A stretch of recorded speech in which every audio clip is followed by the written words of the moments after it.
everybody, welcome back to the channel. Okay, so today I'm going to talk to you about my thoughts in relation to the Stereonet Melbourne Hi-Fi show, which was on last Friday, Saturday and Sunday of last weekend.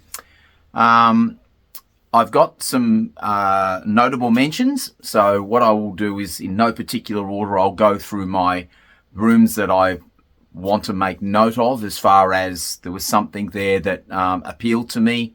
It may well have been, goodness knows, the music they were playing at the time I went into the room, but more importantly, I think generally I'm talking about the quality of equipment and the quality of the sound of that equipment in that room. Now, as we know, hi-fi shows can be challenging environments to be able to get a good quality sound across in a room. And some of that comes down to the expertise of the person setting the room up, the quality of the equipment being played in that room, and personal taste. Let's be honest, this is very much a subjective hobby. So we all hear things differently. We all like things we like and don't like things we don't like, and that's absolutely fine. As you know, here on my channel, everybody's opinion is welcome. I want to hear from all of you as often as you want to talk to me. And because this is a melting pot of ideas and people will hear things differently. So that doesn't necessarily mean anybody's wrong. It just means that's what resonated with them. And now we're going to go through what resonated with me. So I've been mucking around in this industry for probably, well, definitely 35 years, probably 37 odd years now, all up. And I think I've got a relatively decent trained set of ears on the side of my skull. So for me and for what I think with my recording background as an engineer, I think that qualifies me to know a little bit about what would be relatively decent in reproduction. But again, in saying that, these are my opinions. This is my likes, my picks for the hi-fi show. So if you have a different opinion or you heard a room that you liked that I didn't mention here, please leave your comments in the description below this video. I want to hear from you all. I'm really keen to hear what your thoughts were. So let's go through them. Now, these are in no particular order. These are just probably alphabetically, actually, because I just basically worked off the Stereonet Melbourne Hi-Fi Show catalogue, and they're in alphabetical order. So I put my NMs for notable mentions in there, and then I've written them out on a piece of paper. So the first room is the Audio Magic room.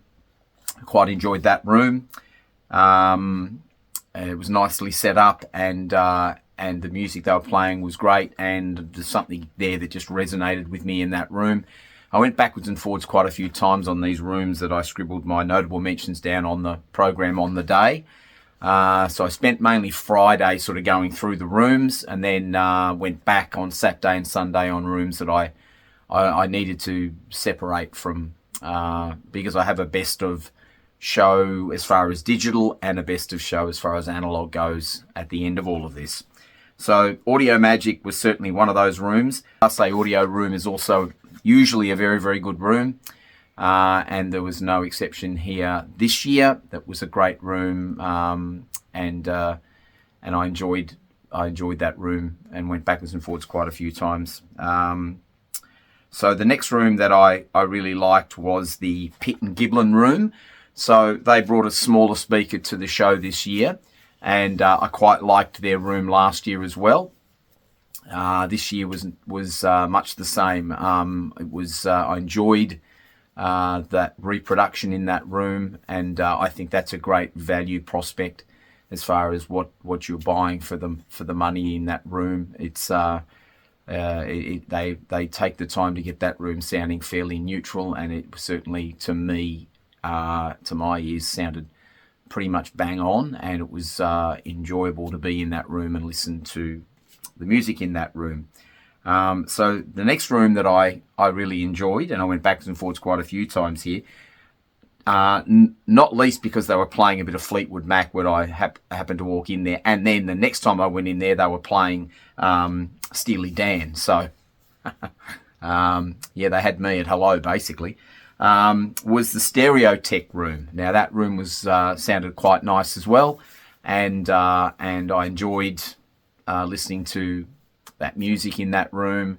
I didn't find anything unbalanced in there. It just sounded pleasant and nice and a really good reproduction. So well done to the guys there at Stereonet. They did a pretty good job as well. And Tivoli Hi-Fi was another room that I actually enjoyed. I enjoyed that room quite a bit as well. It was again a good rounded, fairly neutral sounding room, and nothing jumped out. Look, there were some rooms that just simply, for me, weren't. I'm not going to name them, but there were just some rooms that were not set up properly. That really had big bumps at around the 80 hertz mark for me, and that was sort of off-putting. They just had that fat, woolly, lower octave that really took away from the presentation and sounding a little muddy. And of course, those rooms didn't get a Guernsey on my list. But those are my notable mention rooms. I did enjoy those. In fact, I went into the JBL room as well, and I'm not sure who's carrying them. I think it's probably Harman, if I'm not mistaken. And again, that room was a bigger room, and I quite enjoyed what was being played in there as well. So I just went backwards a couple of times in there and thought, yeah, that's not too bad. But I couldn't give everybody a notable mention. I wanted to talk about the ones that really I quite enjoyed, and they were the rooms that I went back in and out of quite a few times, enjoying A, what they were playing, and B, the way the rooms were set up. So from a acoustic point of view, they were pretty comfortable to be in and listen to music in.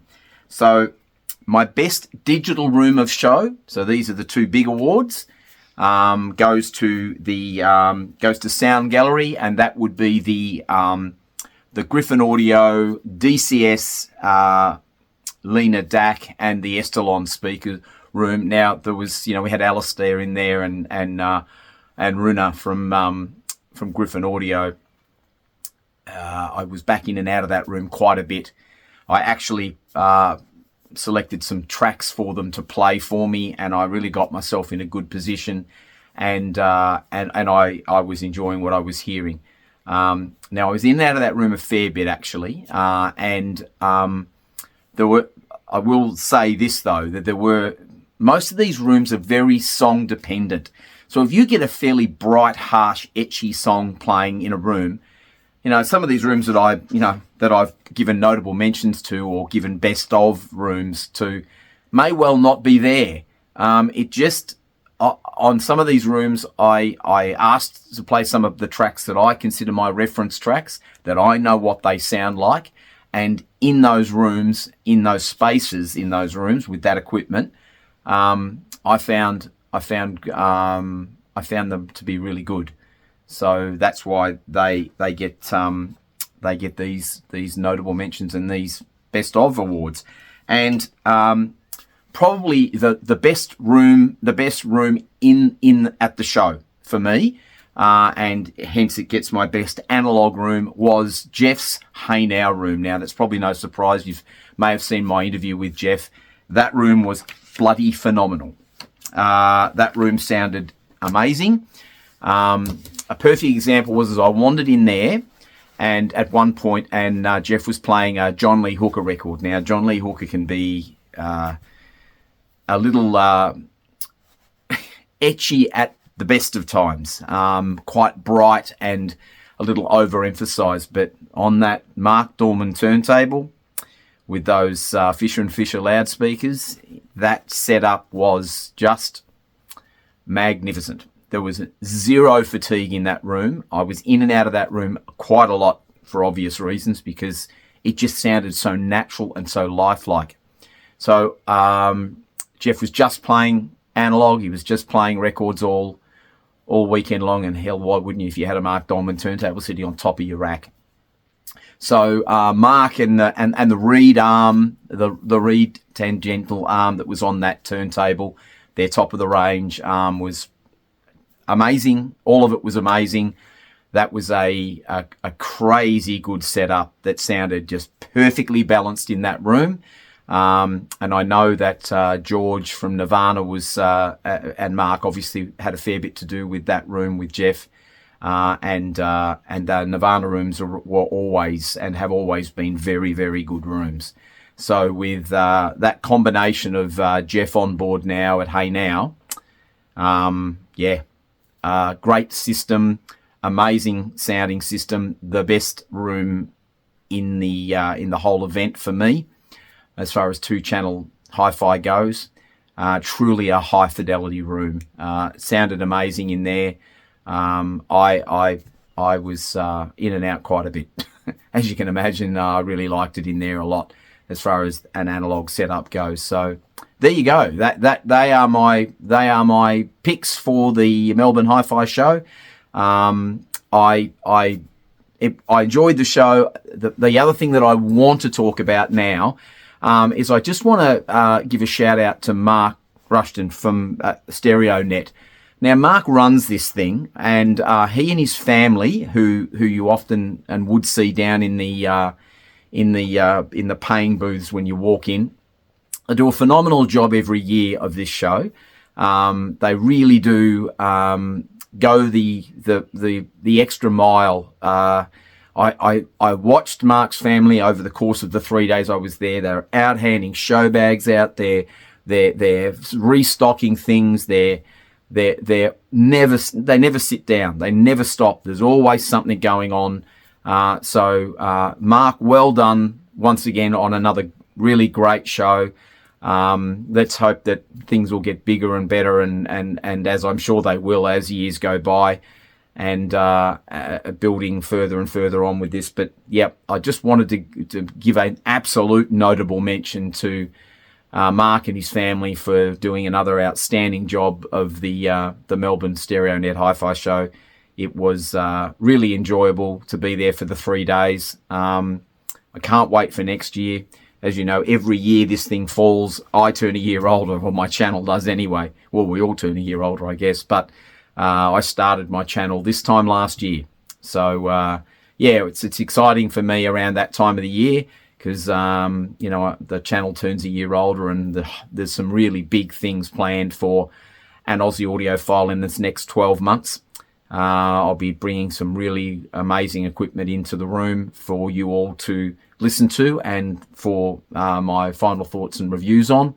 I really hope to expand things further with all the manufacturers and all the people that I touch base with. Another notable mention was obviously Charles Kiramus and Magenta, who had Charles there.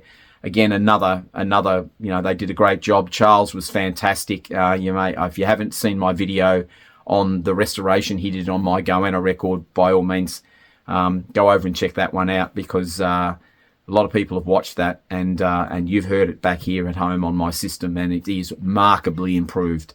I will be getting a Kiramus system in here. I will be reviewing it for the channel with a lot more of my records, and I would imagine that that record restoration system will be staying in my room. I could not believe the difference that that machine made to that very old from 1982 record. That is one of my very first records my mum bought me. So I've still got it all these years later, and now it's remarkable. I don't think I've ever heard it sound that good. There's still a few pops and tickles and things here and there in it, but so there should be, because that record has almost been a frisbee. It's been really, really, really around the block. So for it to be as good as it is now playing is an absolute testament to that record restoration system. And so the boys at Magenta, Tim and Mike, will be getting me a machine in here for review, and we'll be putting it through its paces with some more records. You're going to see all of that happen here on the channel.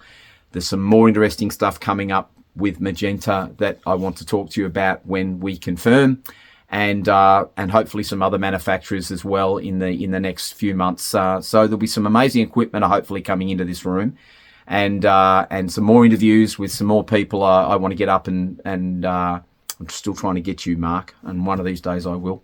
I want to talk to a few more people and bring some of these Australian ideas to the rest of the world, so you guys can see that around the world that we take our hi-fi here pretty seriously, and it's onward and upward from here for the next 12 months. So thanks very much for watching. Thanks very much for all your lovely kind words over the course of the Stereonet Melbourne Hi-Fi show. It was absolutely lovely. It was a labour of love for me to bring that to you, and I'll be again doing it next year, no doubt. Maybe even in more of an official capacity. We'll have to see how that transpires. Can't say too much at this stage, but yeah, there's a lot coming up. So stay tuned. Keep on keeping on with me.